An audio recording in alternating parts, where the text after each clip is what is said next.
Great, thank you. Let's open it up for some questions, and just 1 second, I also want to remind any folks that we may have on the webinar as well, if you have questions that you'd like to send in. Okay, please.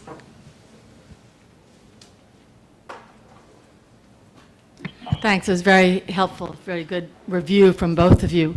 I'm looking at this without any knowledge of what's going on in Africa and in the Middle East right now, and mainly thinking of it from the Central American, Latin American perspective. But I can't help but draw parallels between what I'm hearing and the errors that have been committed on both ends.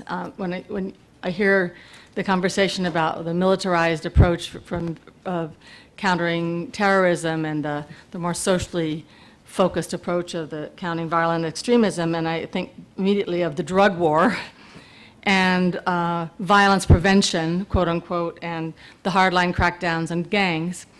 And I think there's a lot to be learned, maybe, I don't know, my instinct is there may be something to be learned between the errors that we're seeing that have been committed over now 25 years in Latin America and where we are today because of these failures of understanding the social embeddedness of these movements. I mean,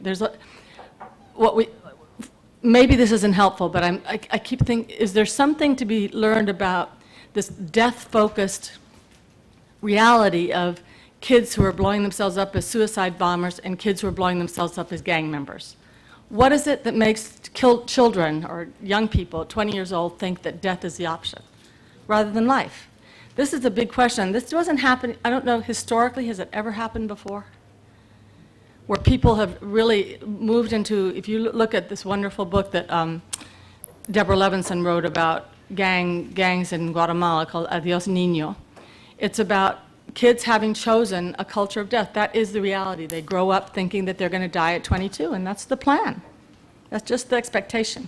And so when you think about the social embeddedness of it, I move back to the human development approach because you can go, violence prevention is failing in Central America, it's failing in Mexico, it's failed, we know what the drug war did to Colombia. What we need is, what do you do with people who have no future? What do you do in a country where 95% of the kids in rural areas are never going to have any work? I mean, this is the result of political decisions and policy decisions that were made in 1990 in Guatemala. For example, there were 10% of the people had no housing, and that was the year that, due to international policy and Guatemalan government policy, all public housing ceased, and the national public housing entity was closed down, and the rural development programs were shut out. Those are historical decisions that we're living the consequences of now. So I'm really wondering if we start thinking, if we take the criminalizing language away for a while and the normative language and try to understand what are the human experiences, because you're talking about it here, you're talking about unemployment, government deficits. These are all socially constructed. We were on a track to build states. I'll close with this, but I'm thinking my father was a scholar of Latin America, and he was saying, you know, Tani, in the 1950s, the Asian tigers in the Central American countries had exactly the same economic indicators, right? Like this. So the Washington Consensus comes in. The governments are constructed in a way, the post-war governments are constructed in a way that they're not supposed to provide social services anymore, and they don't, right?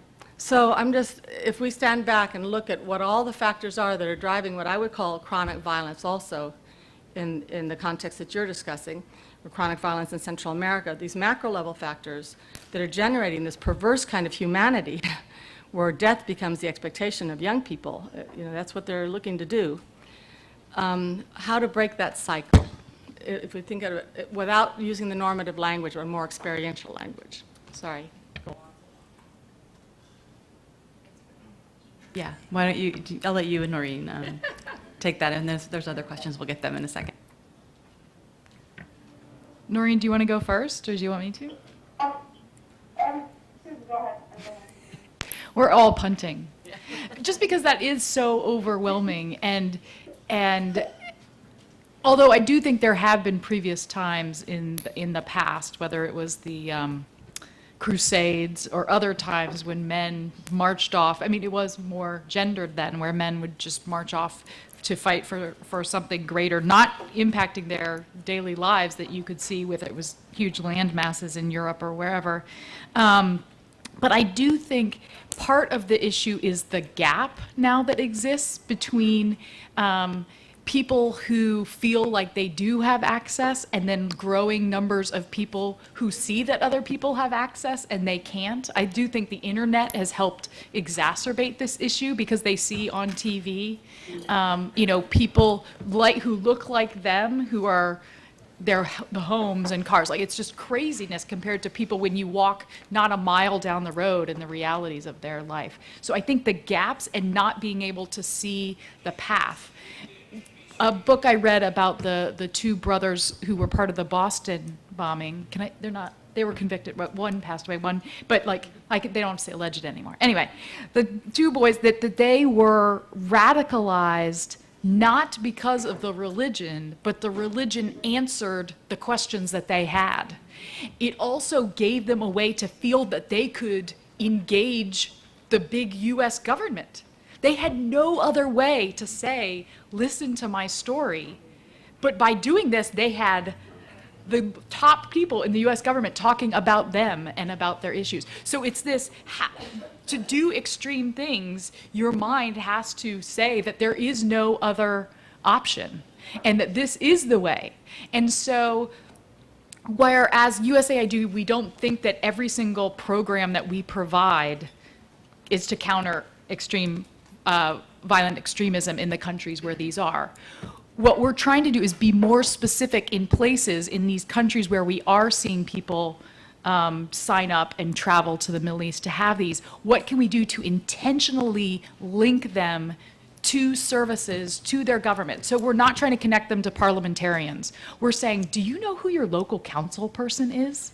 What can your local council do? It's not going to fix the education system, but it can make your daily life better, fix the roads, get you electricity on a normal basis? Can it connect you to other services that might exist? And try to, at the micro level, make intentional connections between folks who feel more and more marginalized and more desperate to get the attention of their leaders and leaders around the world in order to close those gaps. So in some places, it varies depending on housing or services or food, electricity, whatever it is, but trying to not say that everything we do, but in places that we are doing it in a very specific, cognizant sort of way. Great, thank you. We'll take, Just to comment on that, I think one of the challenges we're dealing with is that there is, at least in the iteration of groups like Al-Qaeda, ISIL, or IL, is we're looking at a very sophisticated blend of sort of global master narrative and local grievances. And often, at least in many of the cases that have been researched and studied, the religion does seem to come after, exactly like Susan said. First comes the grievance, then comes the answer, that sort of religion or whatever this sort of master narrative that these groups have very skillfully put together answer. And I think there is a very different dimension that is new to us, that is challenging, and that we're dealing with for a lot of these kids, a crisis of identity. I'm a diplomat myself in most of my life in other countries, and the term third country kid, where you're kind of straddling many different identities, and not everyone finds a resolution to that. I think that's a real challenge for a lot of young kids. Now, for a lot of people, a crisis of identity is a natural part of being a teenager, and a lot of these are sort of normal functionings of authority, the state, the family, whatever. What I think has been different with these groups and with the vast sort of migration now of foreign fighters or kids going to Syria and Iraq is that the ease of travel and access to ideas and material that the globalization has allowed, and that social media dimension that makes a very quick answer and a very quick response possible. That scale and dimension of the challenge is where I think a number of governments and practitioners are grappling, and I think certainly there is a lot to be learned from gang intervention and other histories of dealing with violence and youth. But where I think where a lot of people have been stumped is this new transnational dimension, is the speed at which a young person can say, hey, maybe the reason I don't have a job in this rural area of this country is because of my ethnicity or my sectarian identity, and hey, here's an opportunity for me to actually stick it to the man and do something about it. That speed of radicalization, or that speed of mobilization, we really haven't seen before. I mean, if you wanted to join Al-Qaeda, there would be sort of a vetting process. You'd have to find them in the, in some sort of very quiet, discreet place. Whereas ISIL is sort of an open call to any disgruntled person. And it's very easy to justify with a religious narrative. So I think it's true, there are a lot of lessons to be learned, and certainly we can't talk about CVE isolated from other political and geopolitical processes. Insofar as we do that, that's where it has huge failings or limitations. But I also think, as much as we can also learn from these lessons and should, there's also this new dimension that's causing a lot of disquiet. Thank you. I see we have two more questions here, and we're nearly out of time, so let's just we have a question from Pauline, and back here, so let's take these two questions, and then we'll give a chance for Susan and Noreen to answer. Just to ask Susan whether you're also looking at the social aspects and not just economic, because you say that the women who are joining ISIS, they see as if they are going to have the ISIS is more liberal and they're going to have a role, but actually some of these are university students, so that's not the case, but it's responding to an inner thing that has not been catered for. And then the second one is just the interventions that are going. Yeah. Look at Libya, look at Iran. We created chaos there, and we've not been able to redeem that chaos. And then we are now in Syria and repeating the same mistakes we did in Iran and Libya. And women and girls end up suffering the consequences of it. So when are we ever going to learn that creating chaos is not going to bring peace? Should we take this one more question and then give you a chance to answer? Yes, I was just interested and glad to hear Susan's comment about the two young men in Boston and what they said after they were, in regards to the reason they did that, and can apply it to a situation locally in Philadelphia, where in the summer of August of 2011, there was a flash mob of youth, about 50, I believe, who went across what I came to call the power broker line into the area of the merchants and vandalized stores. And my interpretation of that was that their voices weren't being heard in the community of the African American community, where there's bloodshed every day on the streets, and there is no value placed on the lives of the young black males who are dying. So they had to take it across the power line into the community of the merchants. And indeed, in 2 weeks, there were hearings on the flash mob. And at those hearings were advocates for the youth who spoke about the broken education system, the broken economic system, who came forward to speak on their behalf, so their cries were heard. But what you said, that was, I don't know what the youth said about why they did it, but it's my interpretation. It was for reasons very similar to what you said these two young men had said.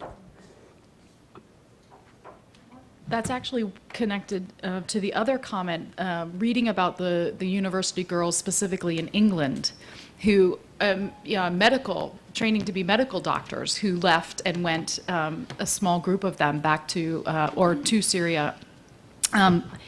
And the comment was that they had come over as young children or were even born in the UK of immigrant parents from the Middle East and were served this idealistic view that now that you're here, you can be whatever you want to be. You don't, you're not going to be married before you're 18 and you don't have to have children right away. You can be a doctor. You can have this different life. But as they got older, that was more contradictory, that they didn't see that as true, that where they could see that they could go to medical school. As they got older, the societal pressure for them to become married, have children, that was just in their minds completely conflicting and tearing them apart. And so they were looking for, like I said, I don't know why this became their response, but it answered these questions of how could we, in our minds, straighten out and reject everything because they felt that those were all lies.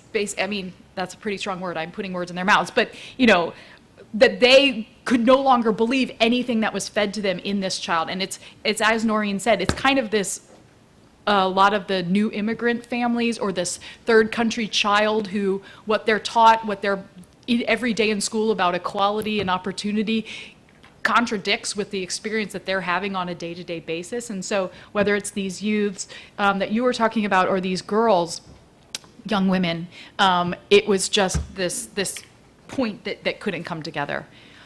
As far as the other chaos goes, I think that, and I used to work at the National Democratic Institute, so we did a lot on democracy and change in leadership and government.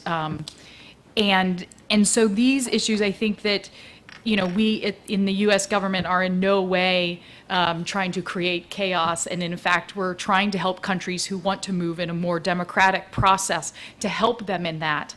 I think that we have not previously understood the lack of structure that exists under these previously heavy-handed dictators, especially those that were in for decades.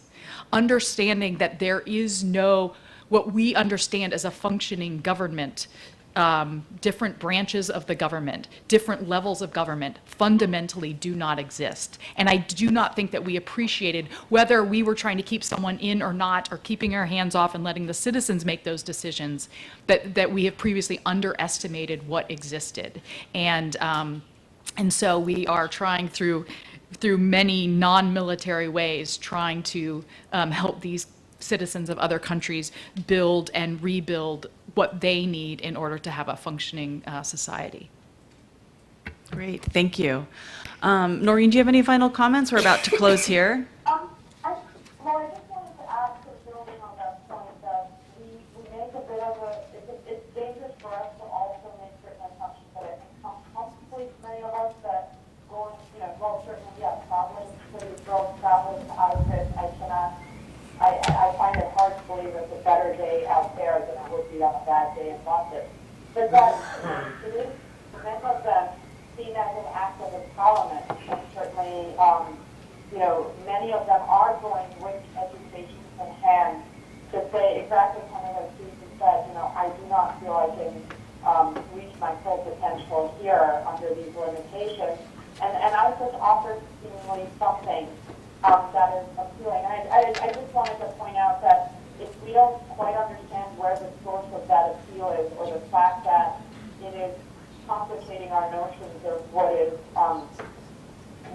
happening there, they're already very violent and difficult environments where there has been ongoing conflict, and for many of those who are in the country, it's certainly not a choice. But as Susan had pointed out earlier, it's not the first wave of conflict. But those who are traveling to go out there, somehow what they see in the answer that ISIS offers, we need to better understand that. Otherwise, we're missing the narrative. And I'm afraid sometimes our own biases and assumptions, feed into our reading of it. So just to add that point, that it's a very challenging thing to understand the narrative that many of us are so opposed to, but we really do do a better job. Great, thank you. Really thank you to both so much for helping us understand the complexities of this situation. And obviously, this is an evolving topic that we'll continue to learn so much more about as time goes on. So let's give them a round of applause, and thank you so much again.